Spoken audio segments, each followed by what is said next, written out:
Welcome to the Marketing Revolution Podcast. This is the underground movement of savage marketers from all over the world.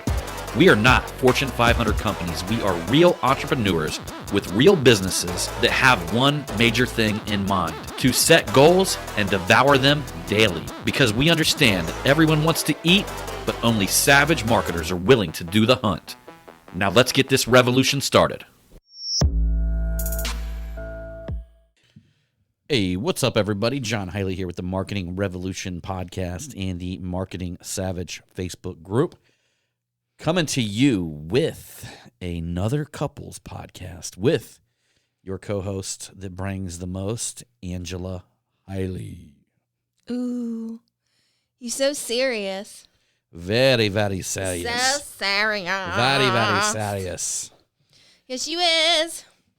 Yeah, we just came back from cruising around a little town here outside where we live called Lebanon. It's like it's the closest town that actually has kind of a nice actual downtown area that you can walk around, check shit out. And there's a restaurant over there called the Golden Lamb. Yep. Any of you guys who live in Ohio or anybody who's came through the Cincinnati area has probably heard of the Golden Lamb. It's been there since the 1800s. Yeah, it was actually from my understanding, like a stagecoach stop. Yeah. Where they would take stagecoaches into Cincinnati or into Dayton. And the actual stagecoach stop was right there at the Golden Lamb restaurant. And my God, they've got some good food there. I mean, they've got shit that you just can't buy, at it's other home restaurants. Cooked. Yeah, so we ended up, what did you get? You had something, you just don't see this at other restaurants. She literally had turkey, stuffing, cranberries on the side. Yeah. Almost like a Thanksgiving dinner came out. That's what it was like. And it was delicious. And I ended up having their prime rib and also had a side of these crazy good potatoes that pretty much came out boiling. And, it was like a red skin potatoes all coming out boiling and I this can't help buttery, it. cheesy sauce. Every time I look at you, all I want to do is laugh. Why? I don't know. Because you're such a dork. Oh, my God. All right. Tell us about it. I don't know. You're just funny. To me, you are. Yeah. I feel like you're like a dorky, savage, manly man. Many shades. That's okay. I'm a dork too. You guys see what I got to deal with every day, day in, day out. You love me so much. I got to deal with this. You wouldn't know what to thing. do without. You just called me a thing. With this thing. Oh my God. Don't be calling your wife or your girlfriend or My wife or my girlfriend? or whoever you're with. Or like both of you? No, what I was saying to them is don't be calling them a thing. That's not nice. What's up, thing? I'm not your thing. What's up, thing? Thing. I am your wife. Isn't Thing the name of that hand on the Munsters? The Addams Family. The Addams Family. That's right. They got that little hand that runs around called Thing. No, I thought Thing was the one with the long hair. It could be. That was just maybe hand. Yeah, so... Maybe it was... Thing was the one that had all the long hair. That was like the long hair. So, yeah, we were in downtown Lebanon. We were also checking out some of the real estate down there that they had available, looking at different spots because we might end up opening a marketing agency somewhere down there. It's centrally located. So we're looking at some of the downtown spots, somewhere where we could open something up that would, have that kind of downtown vibe that we're looking for. Yeah, but I told you just never know where we're going to be at this summer. You never do know, but it was kind of cool to explore down there. I was just really wondering, how much was available considering all the shutdowns and all the shit that we had to deal with as a country over the last fucking Lebanon year. just has some really good people. Yeah, really, there's only a couple buildings over there that were available. So, We called on a couple of them and sent out an email and just out and about having a Saturday. Saturday is my day off, guys. I've decided this today. Starting today. He has announced it to everyone. Starting today. Saturday is my day off. John Hiley is making a public announcement. I'll do some shit on Sunday, but I'm not doing anything on Saturday whatsoever. I'm just relaxing, chilling, doing it up. And, recently I read to the group, Pastor Keith came into Apex Executive, and he had a meeting. It was over Skype, or somehow he had a meeting with all of us, and he was talking about the 7 days that it took God to create the earth. He actually laid out each and every day and how that applies to your business. And one of the things that stuck to me was on the 7th day, God said to rest. He said to rest. And something interesting, we actually found out a statistic that Chick-fil-A, although sometimes it pisses me off that I love Chick-fil-A. That I can't get Chick-fil-A on Sunday. I love Chick-fil-A. But apparently they actually do more sales in 7 days than every single one of their competitors. They have the best French fries ever. Including McDonald's. Which is just incredible. We actually... several Chick-fil-A restaurants that we have around here, but there's one down the road near the mall on the interesting side of town. But they have the absolute busiest Chick-fil-A I've ever seen. They've literally they have to open up 4 lanes that they have people going through now. And it doesn't matter what time you show up there. Literally all 4 lanes are pumping full on. 90% of the time it's completely wrapped around the building. And the craziest shit, you actually get through the line in a decent amount of time and get your food. Mm-hmm.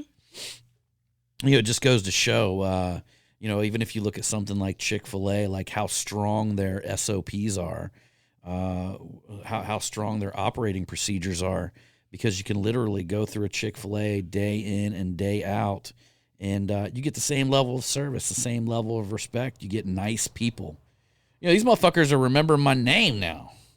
They're calling me Mr. Hiley as I come through there. Yeah, that's because one time we went through Chick-fil-A, and they're like, "Can I have your first name?" And John goes, "My name is Tyrone." I thought I looked like a Tyrone. No. It's so funny. John's like, "Every time we come through Chick-fil-A, I'm going to have a different name." And I'm like, "No, you're not. Your first name is John, and your last name is Hiley." Well, it's so funny because we were at an expo a couple years ago, and I was to meet somebody there that was emailing me. He wanted to buy one of our products that we had developed, and I was to meet him there, and he's emailing me, and his name's Jerome. Jerome. So he comes walking up, and this guy's, white as snow, pretty much. He's just solid white. He's as white boy as a white boy gets. And he comes walking up to me, and he's like, "Hey, man, this is Jerome." And we stood there and looked at each other for a while.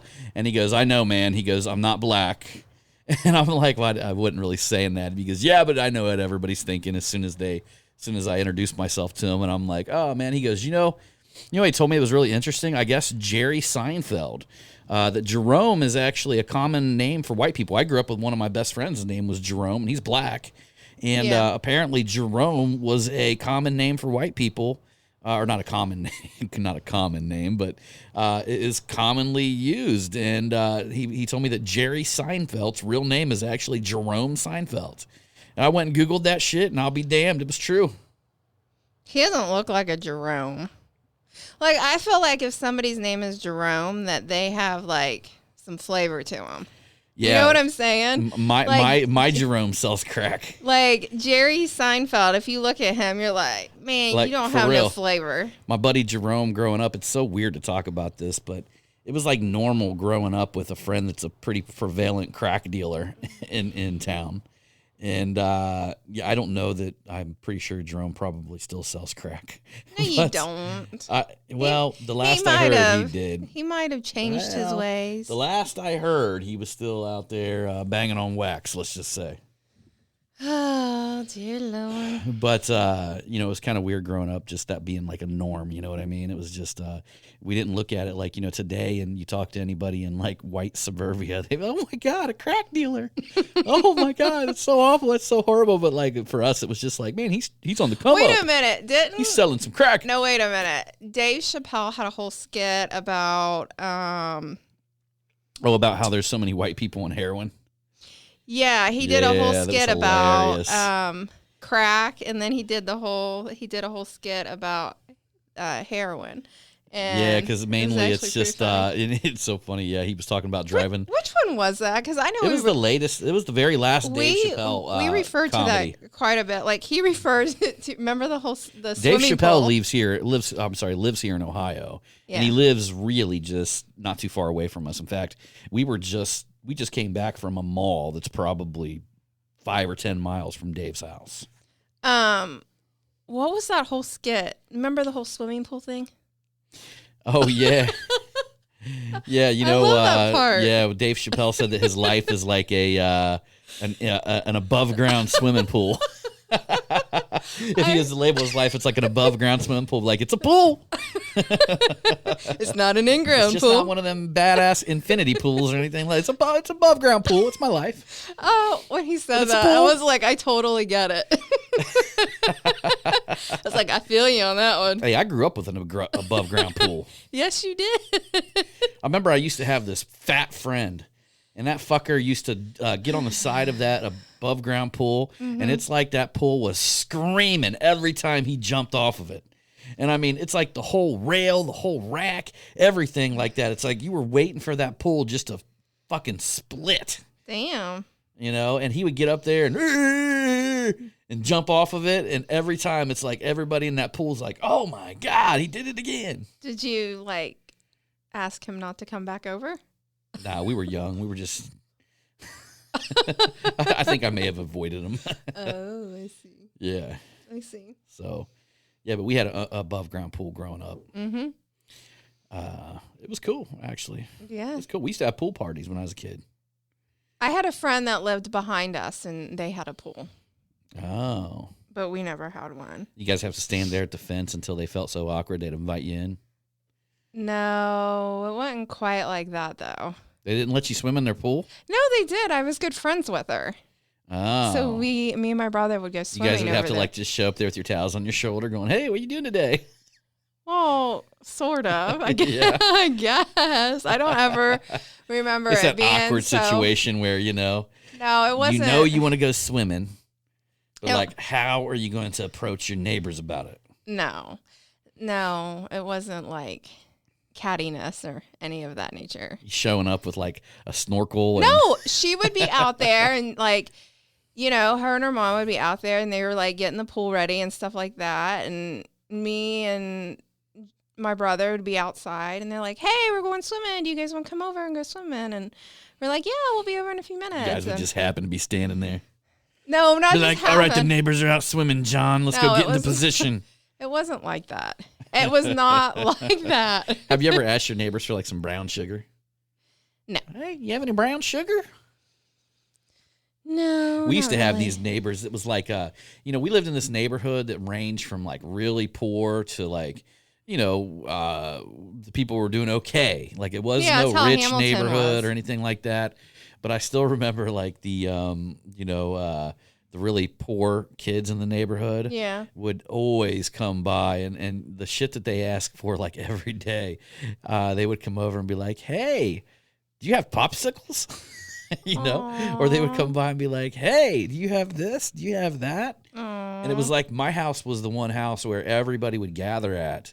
And my parents really never said shit about everybody eating all the food. Yeah. So I would have kids come over and I had a really good friend of mine that he would make quadruple stacked peanut butter and jelly sandwiches. He would make the biggest peanut butter and jelly sandwiches Ricky? that you've ever seen your mom in loved your life. Ricky. And would make these giant things, and my house was kind of like the one where when a kid got kicked out of his house, they would come live with me. Yeah. And my parents would take them in. Do you feel like your mom was that way because she grew up so poor?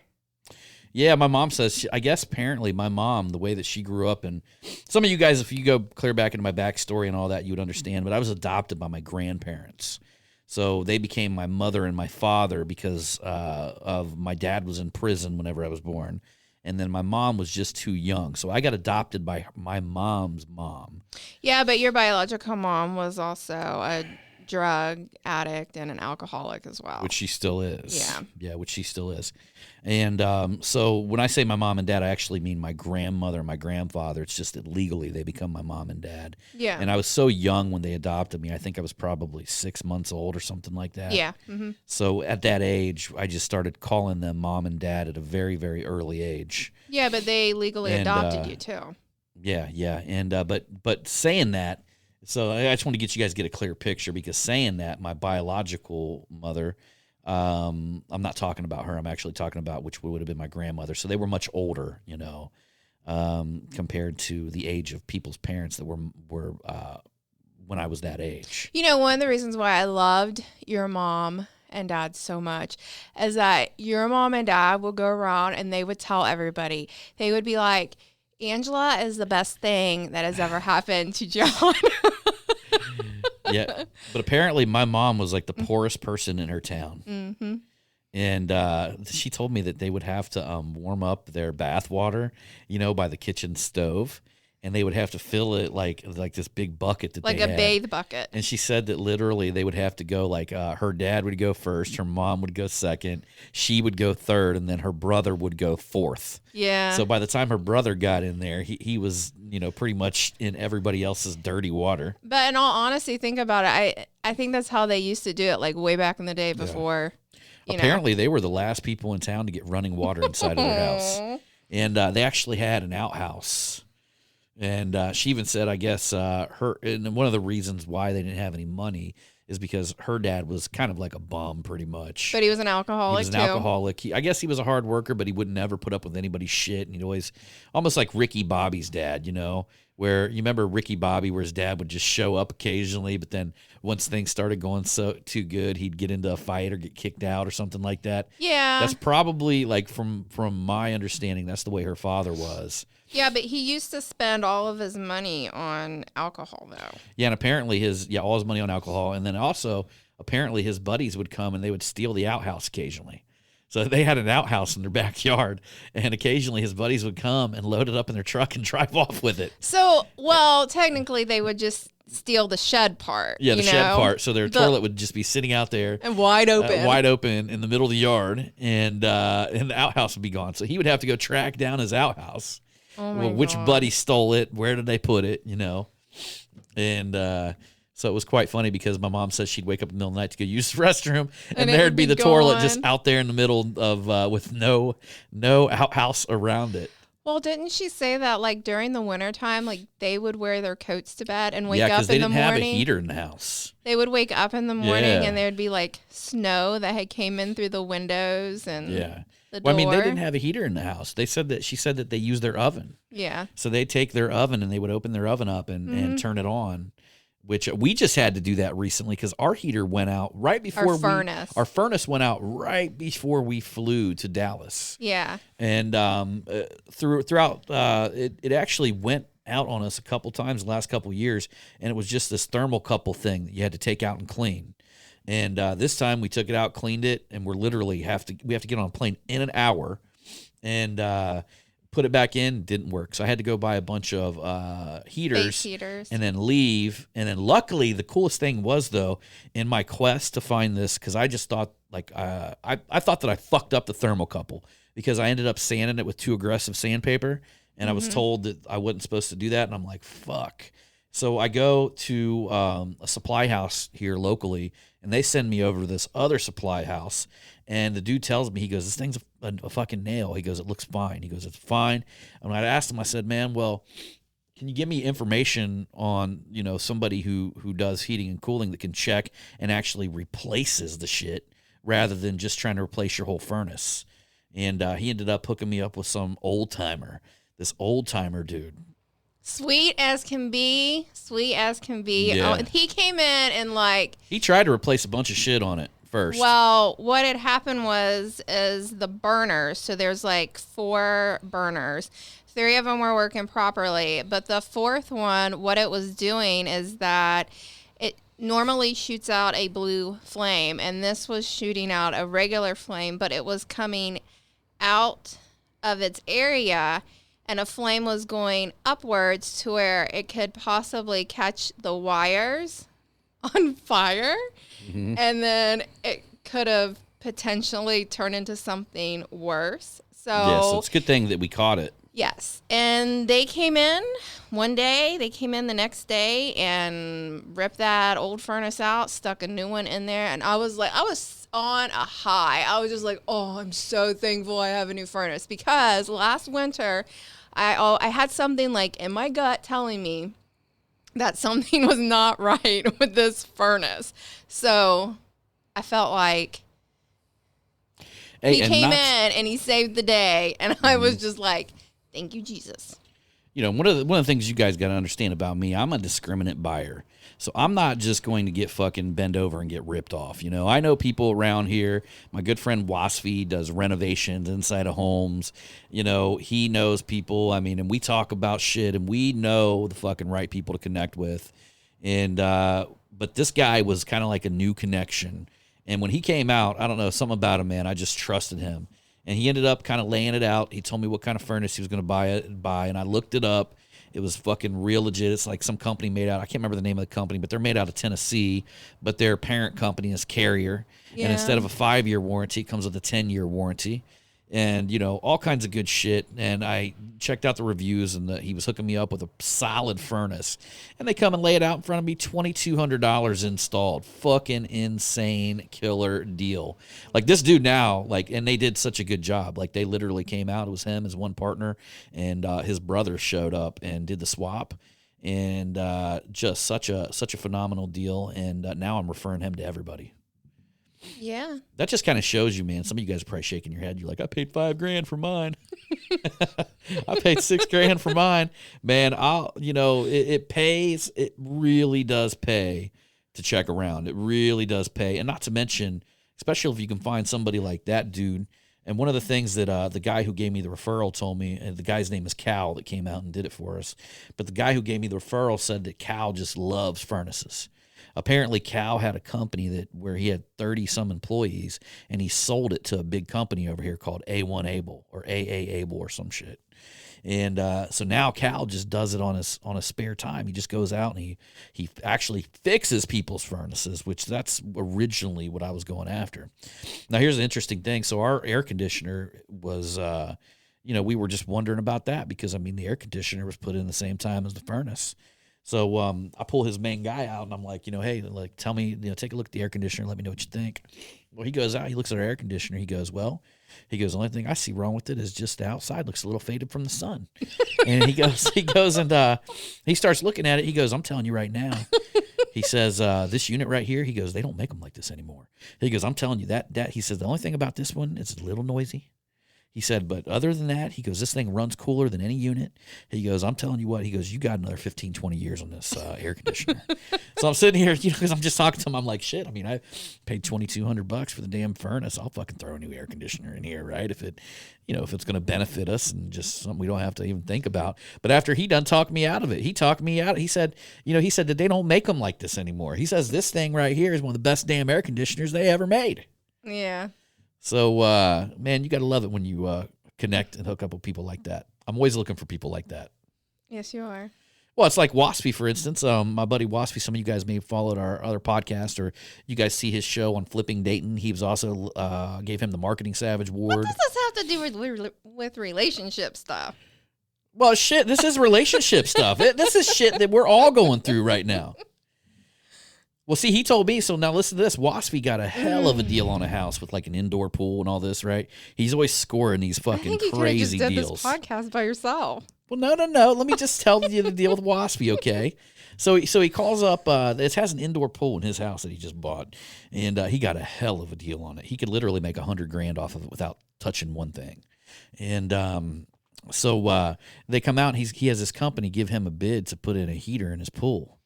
Waspy said they was trying to charge him $2,500 for the labor. He went and bought the part, had one of his dudes put it in, had it in like 3 hours. I'm just saying, guys. All of y'all out there, I don't give a fuck how much money you're making, what you're doing. You got to be a little bit of a discriminate buyer. Yeah. Got to, you know? That's right. You don't just want to fucking burn money. You know, there's other shit that can go towards.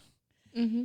The people I know that have money, they're all discriminate buyers. Yeah. That's the reason why they fucking have money. That's true. That is true. All right, so she wants to jump on a couple stuff, so I'll let her lead the show. You're just throwing it my way? Yeah. No, I wanted you to talk about something, and then I was going to chime in. Well, no, you've got to lead the show now. I think we should talk a little bit more about my great Uncle Joe on my grandma's side. Remember how I found them papers last night? And we were like, tell us about them. You can help me out, though. I'll help you. Go ahead. No, We'll you talk. start.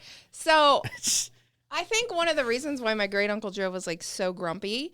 So they came over in the early 1900s on a sailboat. So That's enough to make me grumpy. well, there was so wait a minute, what was it? There was the mother and father and quit, John.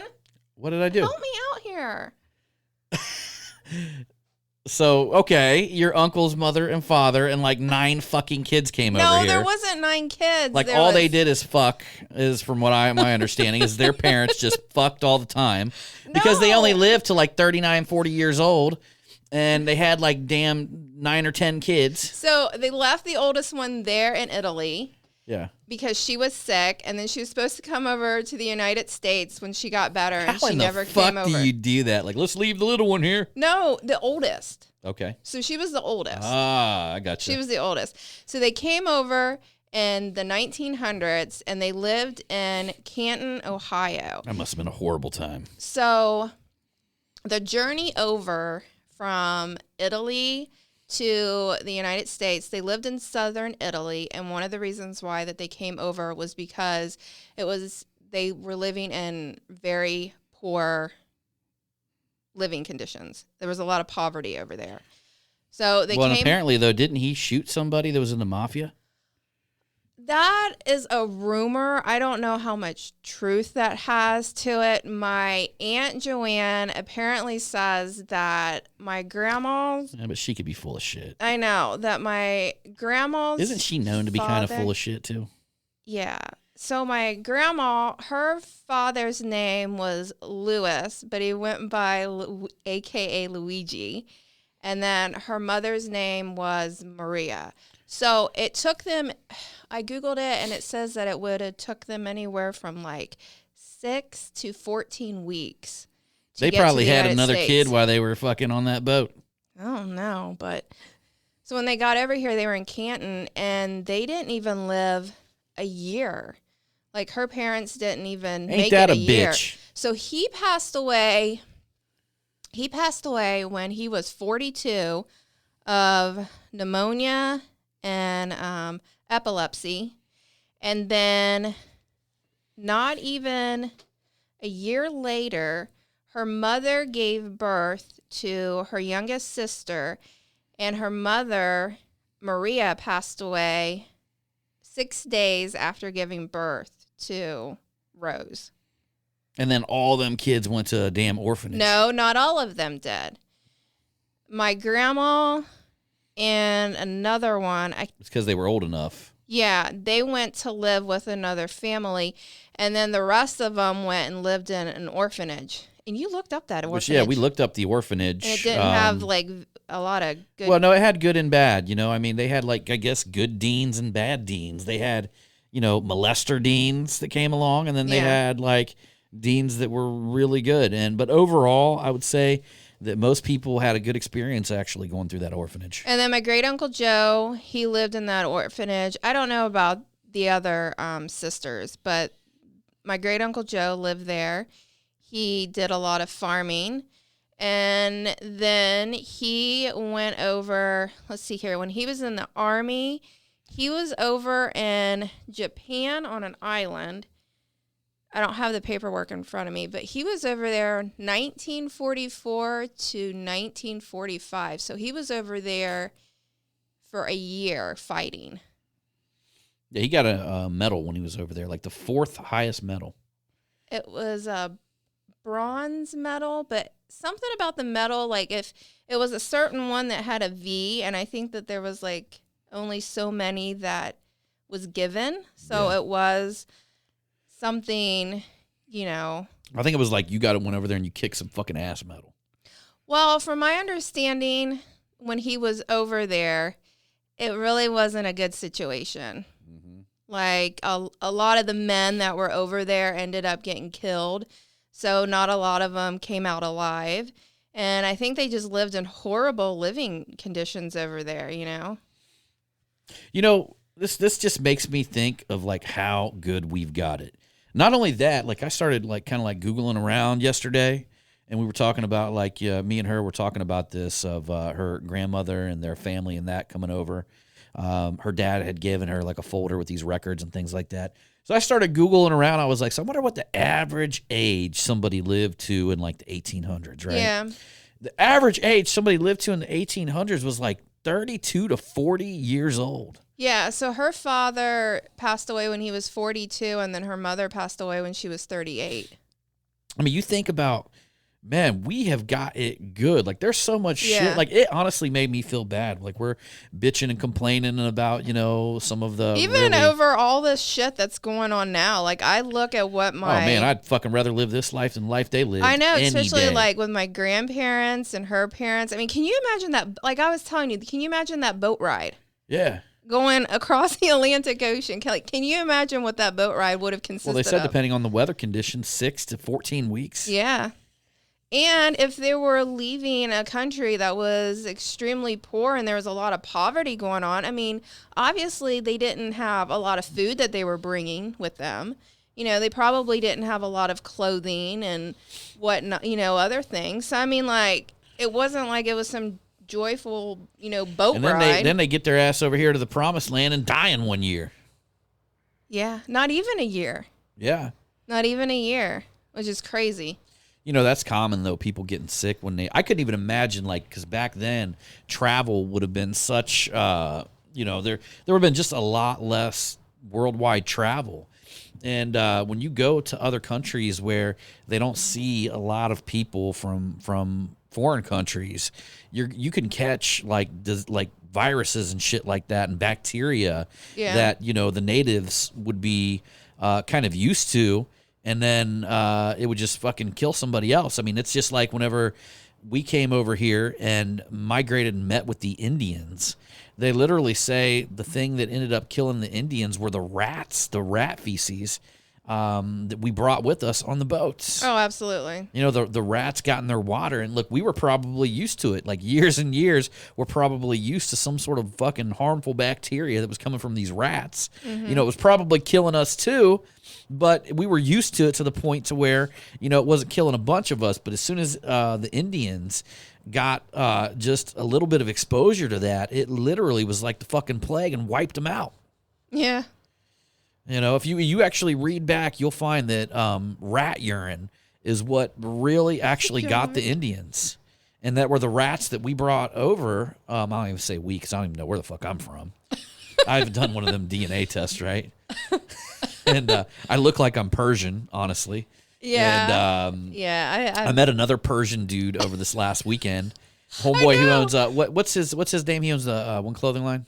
His name's Brian. Yeah, Brian, and he owns Till You Collapse. Till You Collapse fucking clothing line, and he's doing insane. He's doing some big shit. But when I seen him, I was like, man, he looks a lot like my husband. He looked a lot alike, man, and he was Persian, and part Persian, part something else. But he's mainly Persian, Italian, German, and I think something else. So, you know, maybe them rats didn't come from me, but they came from most of y'all. And they, like, shit like that just wiped out the Indians because they weren't used to that type of bacteria. And they were, next thing you know, they're eating their shit like rats are pissing in it, and they're fucking dying. My family just wanted a better life. Well, which is understandable. Yeah, but when they came over here, they weren't asking for no fucking handout. They went out there and worked their ass off. Yeah. So, but I mean, like with my grandma, like, you know, my dad, his father passed away when he was 16 years old. And I can't ever remember my grandma ever asking for a handout. Obviously, they got Social Security, but I don't even know if she was even a U.S. citizen. She never had her driver's license. She walked to the grocery store every week, which was right up the road. And she was the one out there mowing the grass. She would have her own little garden, obviously. Like I've said, she made all my baby clothes. So she was like one hell of a lady. She cooked like nothing. I mean, like and you can't something even that you wouldn't even and you have can't seen. even get a damn stain out my shirt. Oh dear Lord! You know we're what not she going admitted there. to me the other day? That if it was one of her important piece of clothing, she would find a way to get that damn stain out of there. Well, this is how I look at it. Like, I really clean up after you a lot. I'm gonna buy you some stain stick. So, well, you know what? When I was in Target, they didn't even have stain stick, and I was even looking for it. They didn't have it. Yeah. They did not have it.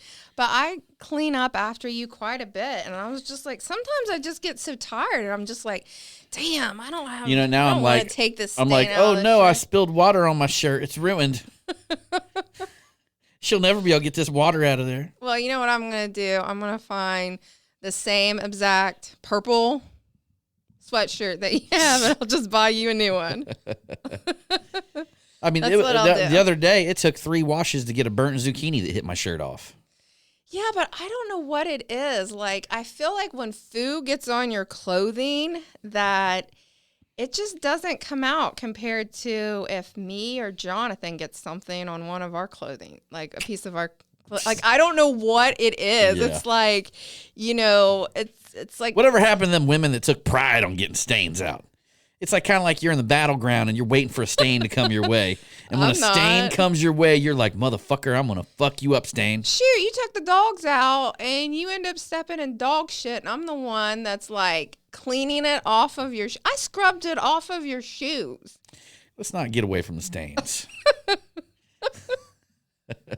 So come on now. And we got this expensive ass washer and dryer. You ought to see what I had to do to get that motherfucker up them steps, by the way. I will never buy a front loader washer and dryer ever again. Oh my God. I've always wanted one, and then I got That one, was and like- I'm like, man, I don't know. if this Honestly, is all that was like cracked one of the up to worst be. days of my life was like lifting, like bringing that front loader up my steps and then getting it in there and He's then a strong fucking man. realizing that it doesn't work. No, it did. And then we just- found out that there was just one thing on the directions, like you had to turn the thing around and unbolt one piece and pull this little thing out of it. No, there were 3 of them, and what it does is it keeps the drum in place when the washer is being moved. So, like, whenever we go to buy another house, we're not taking the washer and dryer. But if we did, we would put these bolts back in, and There it ain't no holds fucking way I'm taking it that holds washer the and dryer. drum in place, so that way it doesn't like fuck up the washer.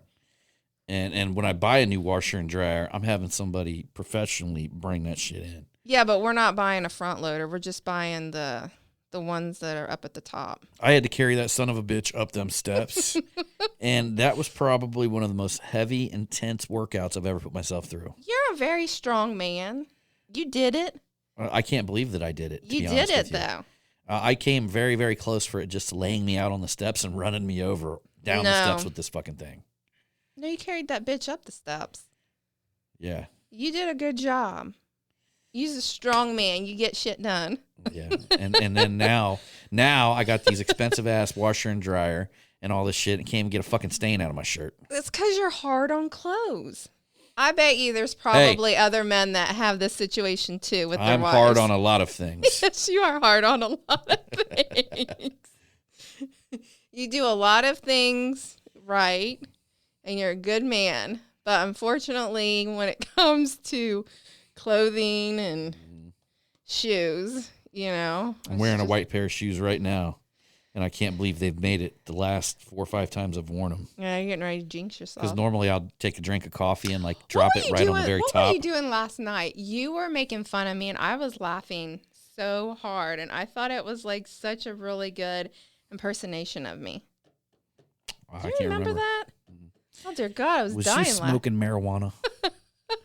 I find it so funny because have. occasionally I call home and all of a sudden I'll be talking to her and everything I say, she'll be hysterically laughing. It's almost like I'm a comedian talking to her, and everything I say, she just is just laughing about it. And I know that she just came in from smoking some weed.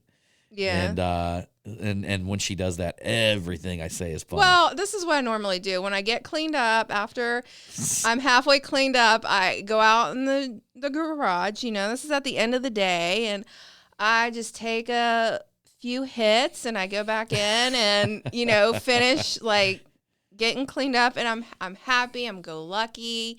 You know, just it's. I probably haven't smoked weed in 2 years. But the thing is the other day, like, I was like really, really stoned. And normally, like, when I get that way, I'm like, okay, Angela, you'll be good in like 10 minutes, you know? And that's what normally happens. Well, I decided that I was going to play some like Pink Floyd. And I turned it on, and all of a sudden, like, I'm so like zoned into this music. I'm like, this isn't making me feel happy.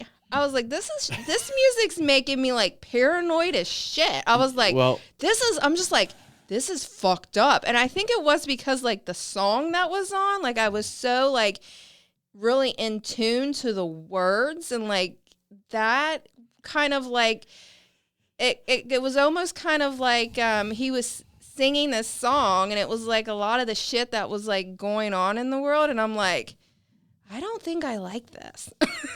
you know, that's just. I was like, I don't think I like this. If it was a Bob Marley album, it would have been like A-okay. But I don't know what it was with Pink Floyd, because then, like, you know how they make all them different sounds and all that kind of shit in the background. It's made for acid and mushrooms. Like you pick up on that, and you're just like, this isn't a good time. I'll tell you what, though, the one song that really reminds me of this day and age and what we went through with the government and what we're still going through is Brick in the Wall. Like, all in all, y'all just another brick in the wall. Okay, so that song we played. Don't need I know. no education. So, like, that song played first. And at first, it was okay. But then, you know how they have the one lady about, like, if you don't eat your pudding. Yeah. If you don't eat your what, then you're not going to get your pudding or something. Yeah. Like, that freaked me out. And I'm just like, I don't like this. Yeah. And we don't need no thoughts controlled. I know. Look at what we're dealing with right now, this day and age. Shit. I mean, this is all we've got. Like, this entire fucking shenanigan that we've dealt with over the last, probably, what are we going on, about a year now? Yeah. We've dealt with this shit. It's all been a bunch of fucking thought control. It's all been mind control. It's all been fear mongering. Exactly. I mean, we literally just got they as soon as they swore Joe Biden in, they're saying now that they're going to spin down the way that they test the COVID-19 virus to the point to where it will literally, my doctor told me that it will literally cut the amount of positive COVID-19 tests in half. Well, my favorite album during this whole time has been Bob Marley's Survival. Like, if you listen to that, he takes politics and religion and makes it just something I feel is very beautiful in a way. But I mean, like, he was singing about all this shit then, you know, and like I was telling you earlier, like, this shit is just still going on, you know? It's going to keep going on. Well, you know, just simply, like, if you just get to the song Rat Race, he's talking about the fucking politicians. Yeah. He's talking about these businessmen that need to bribe politicians. That's the rat race, right? But the problem with the rat race is that even when you win, you're still a fucking rat. No, you are, absolutely. Right? You're still a dirty piece of shit fucking rat. So you can win the rat race. You can play the rat race. But when you win, you're still a dirty piece of shit fucking rat. Well, that was like when I was talking to my dad, you know, I was like, in all honesty, I was like, the way I would love to see the world be is that there's enough for everybody, you know? Like, yeah, the world walks in abundance. Yeah, you know, we give a little, we take a little, you know, like, there's a huge pie and there's a piece for everyone. So when I was talking to him and I was telling him these things, he's like, wow, he's like, this, Angela, he's like, what you're saying is just like the Corinthians from the Bible. And I'm like, oh, I was like, Bob Marley sings about that quite a bit, and on his albums. And I was like, that's just the way that I see the world. I mean, that's the way I want the world to be. Well, yeah, and I mean, there is a lot of wisdom, in that Bob Marley album. Oh, absolutely. There's a lot of wisdom in that Bob Marley album. And, he was incredible. It's sad to completely fully understand that there's going to be there's evil out there. There's good and there's evil. Mm-hmm. And it's always going to be a battle between good and evil. It's never been a battle between black and white. No. It's never been a battle between it's been a battle between good and evil. Well, yeah, and that's just like, I mean, he goes when he's singing, and I mean, in all honesty, what keeps us divided as humans is politics, government, politics, and religion. Like, if we really just like threw that shit aside, threw it out of the equation, we would all be like cool with one another. But I personally still think that men who voted for Joe Biden Oh my God. drink their milk through a wiener straw. Well, you told me today that I do not drink my milk through a wiener straw. Yeah. So if you could imagine, I found a meme like that about that. And what you do is you take a Oscar Mayer hot dog and you take a drill bit and you drill it right down the middle and you put the wiener in a glass of milk and you drink your milk through it. Yeah, So even, I have like some family members, that are, they're very towards the left and whatnot. And, I thought that they would be so tickled and happy and celebrating all this stuff because Biden got elected, and they're still like pissed off. Well, and it's I'm like, interesting though. I'm just like, what the fuck is wrong with you? You know what? It's because they're putting faith into something that they shouldn't be putting faith into. Yeah. And they have always reminded me of people who think their shit don't stink. Oh, their shit stinks. And yeah, and almost like people who pretend to be something that they're not. I know. And I don't know. I'm not saying that every liberal person, like super liberal person, is like that, but they talk about limousine liberals, and this kind of stuff where they technically think they're smarter than everybody else, and that's a great example of how they are. Yeah. I've always felt like an outcast with that side of the family. Well, hell, I mean, like, my family, we were the poorest out of them all. Y'all the poor folks. Yeah, we were the poor folks. We were. And they felt, I guess, that they were above us in some weird way. Mm-hmm. And that just fucked up how families can be sometimes. It's all good in the hood. You could have been like me and just grown up with all rednecks. My mom back in the day, I still remember her voting for Bill Clinton back when he was in office. Yeah. But she didn't do it. She didn't do it for the reasons that people do that. In fact, my mom didn't talk to anybody. She didn't think it was anybody's fucking business who she voted for. It's not, and she really. would tell people that. It's she not. would look at people, they would ask her who she voted for. She'd say, she'd say, it's not none of your goddamn business. That was the way she would say it. Because it's not. And because she'd listen to the people. And my dad, my dad who had passed away 4 or 5 years ago, he really liked Obama. Yeah. Like, he was as much shit as I talked about Obama with him, he liked Obama. Yeah. And not by no means did they classify themselves as like Democrats or Republicans, and by no means they ever think they're better than anybody. No. Because my dad was one of the ones that let any person in town, I'm talking about like the worst of the worst in town, come around. He was friends with them. Yeah. He would have taken his shirt off his back for anybody. And but they just he looked at Obama, he listened to Obama talk. And he liked him because of some of the things that he was saying. Yeah. And which that's the way they made their opinions. They didn't look at his record, or they didn't, I went into all the shit with him, but it didn't change his mind. Yeah. Well, that's just like you. You feel one way about Trump, and I feel somewhat differently than you. I mean, don't get me wrong. Well, I'm a businessman. I know, but don't get me wrong. I did jump on the Trump train every now and then because it was fun and it was entertaining. Yeah. I'm not going to lie. But then I'm like, man, I don't know about this motherfucker. I mean, in all honesty. You know, being a business owner, you can really relate to Trump. Well, yeah, that's what I was trying to tell my dad. You also kind of got like these pussy business owners that probably can't relate to him. Yeah. You know, because they're a little bit scared and they don't. But man, sometimes in business, you gotta take that aggressive approach. And I was watching what he was doing, the type of shit he did with taxes and all that kind of stuff, and the way that he did things, I agreed with a lot of it. I didn't agree with all of it. I still say the reason why, and people, you know, you guys can think I'm fucking crazy. I don't give a shit. But the reason why he didn't win this presidency, well, obviously there's many reasons if we want to go down the voter fraud. But let's just say there was no voter fraud. Holes. All that stuff was bullshit. Let's just say that that's the truth, right? But the only reason he did not win the election by a landslide is because he closed down the entire country. And he did things like he told us we were going to be closed for 2 weeks, and that went on for 2 fucking months. Yeah. And he started losing people's trust. People just didn't trust him anymore. Yeah.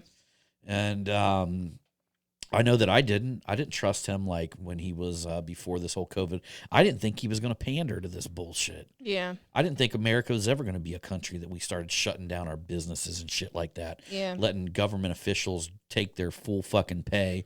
Like every single governor in every single state was taking their full pay while they were allowed to tell people that they had to shut down their business and literally take no pay.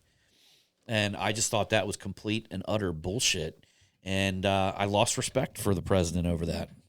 I still voted for him, but during that time, I was just like, come on. I mean, look, man, you're literally president of the United States. You're closing the country because of a virus.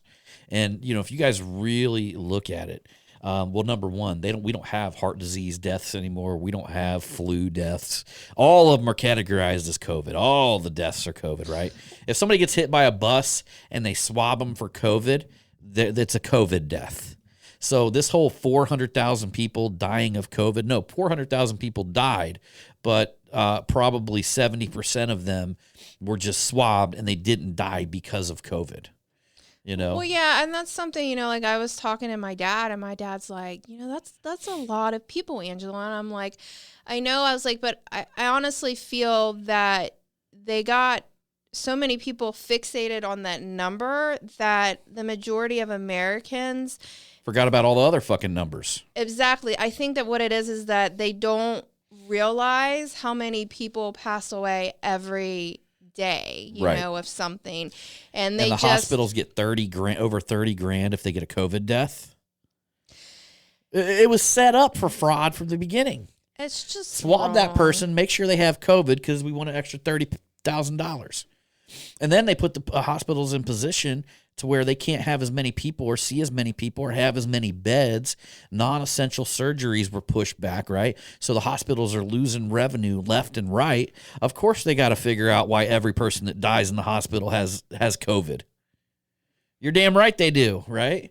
And they set this entire thing up to inflate it and scare the shit out of the population. I think the people that are scared the most are the ones that are dying, because the more that you fear something, you're going to get it. If you fear something, you're going to get it. But they intentionally did that, you know? I mean, the government and the media, like, they intentionally did that. They mind fucked the majority of Americans to make them live in fear. And what happens when people are constantly living in fear? Your immune system goes down. You're going to get sick easier. I mean, you're going to end up, like, in all honesty, having some type of mental illness as well. I mean, thankfully, I deal with anxiety, and I was able to keep my head pretty much straight, you know? Yeah, because shit, we weren't living in any fear at all. No. I mean, I never closed down my business. I didn't mind anything that they said. I continued building businesses during this entire thing, right? You got to And- basically, you need to live your life, but you look at it as an obstacle. I mean, like, people feel that, like, since Biden is our president, like, we're just going to go to shit, and we're not going to go to shit. I just, like, in all honesty, I feel people just need to look at it as an obstacle. Okay. It's an obstacle. You know, life is full of obstacles and challenges, you know, and this and that. And it's just a hurdle that you got to get over and get around. Mm-hmm. Well, you know what? I'm just going to continue doing my thing because we on the blow up regardless. I know he's on the blow up. And because y'all are listening to this podcast, y'all are following the advice that I drop every week, and especially y'all that are in my inner circle members, y'all are on the fucking blow up with us. Yeah. And we're happy to have you along on that journey because, you know, there's a lot of people out there just listening to nothing but a bunch of fucking bullshit. And they're filling their mind and they're filling their heart and they're filling their soul with the poison that this world is trying to inflict on them. Yeah. And they're living it day in and day out. And guess what? Yeah, there's going to be businesses. There's going to be people that go under. There's going to be businesses that go under. But that gives all of us an opportunity to rise even higher and bring our country back. No, absolutely. You know, I mean, in all honesty, like, one of the things that gets me through hurdles or obstacles, like, I will take my 3-4 mile walk in the morning. John can't do that anymore because for some reason he gets foot problems. I've had to have my chiropractor adjust both of my feet. I don't even know how. I said don't even that- feel like that- I'm power walking He that said much that- when I'm with him. He says that my feet, I was getting the twin sister of plantar fasciitis. I could barely walk on my right foot the other day, and then he adjusts my right foot, and then next thing you know, my left foot started going out on me. I guess it's John because of says her. John says I don't walk, I power walk, but I don't even really walk as fast when we're walking together. But when I'm doing it by myself, you know, it's like a 3 to 4 mile walk, and then I normally have a good podcast, a book I'm listening to, something very inspirational, or a Bob Marley album, and you know, God, especially when I'm listening to Bob Marley, like, hell, I'm going to church and getting my exercise in. Same right, time. going to church. Well, everybody, we are about an hour into this podcast. That's because you so kept have to rambling on and on and on about stuff I that had to didn't get have you any. fired up. You weren't even talking. Then when I finally passed the mic to you, you act like you wanted me to like magically try to understand what it is that you wanted to talk about so I could talk about it so that way that you could talk Sometimes about I it. feel like you put me a little bit on the spot, and I just You know, don't I'll know. be honest with you. Like when I get on here and sit down, if you don't jump in, you start talking, you don't jump in and start finding a topic, I'll find a topic. Yeah, but the thing is, though, is you like to talk over me. And then when you put me on the spot, anything that's like going on in my brain that I'm wanting to say just like goes blank. And I'm like, holy fucking shit. John you- just like you- put me on blast You here. kept on damn talking, so it must have worked this time. All right, everybody. So anyhow, we appreciate you for coming along on this Marketing Revolution podcast. Yes. We'll see you on that next one. And remember, it's all about the motherfucking hustle.